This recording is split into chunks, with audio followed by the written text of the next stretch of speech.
Mum started the business in 1979 and I joined about 15 years ago. I was 4 when she started. There's some pictures of me in the courtyard while she's mixing cement, building her workbench. So we've been here over 45 years now, and we are 100% Hampshire's most loved jewellers, not just because we know it and feel it from our community, but because of what people say about us. You only need to look at our Google reviews and our Facebook reviews. So I think people really appreciate the quality of what we do and how we go about it and how we include them in the whole journey as well.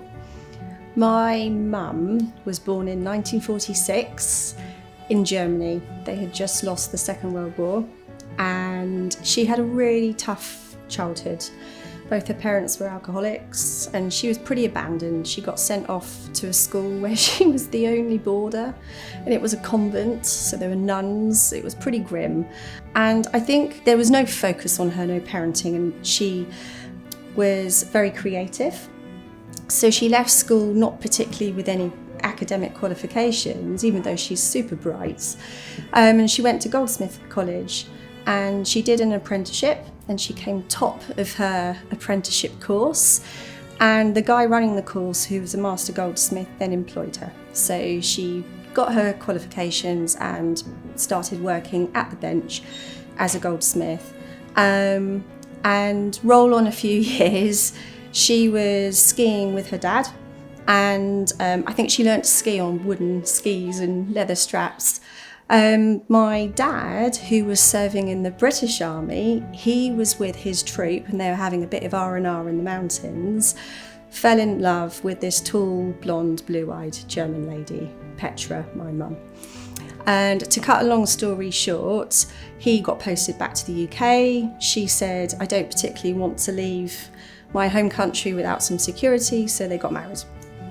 He was actually then posted back to Germany, and I was born in Germany as well. When they settled in the UK, my mum couldn't speak any English, and she needed a way of earning a living. So it was a little bit coincidence. They came to Basingstoke, which was a good place to come. It was outside of London. It wasn't as expensive as towns nearer to London. Mum was one of the first tenants here at the Vibles Craft Centre. It used to be a farm, and when the farmer died, someone at the council thought it would be a good idea to turn it into a craft and community centre. And she literally just had her apprenticeship pieces. I think her mum lent her £500. She built her first workbench, and we were over on the other side of the courtyard in a bullpen, and we've grown from there. Mum did really well and her reputation was brilliant, but she needed somebody to help with her with all the work that she was taking. She couldn't be at the bench and serve customers at the same time.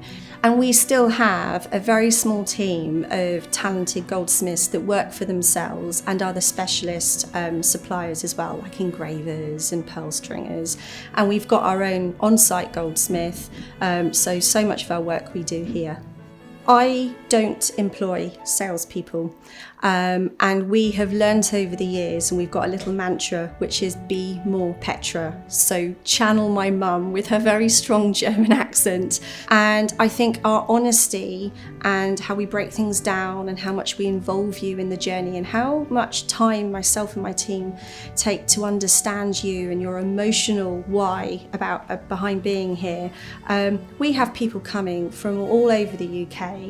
We have overseas customers coming from London, where they could go to some Bond Street jewellers because the trust is there and the enjoyment of designing something especially for you that you're going to wear for the rest of your life.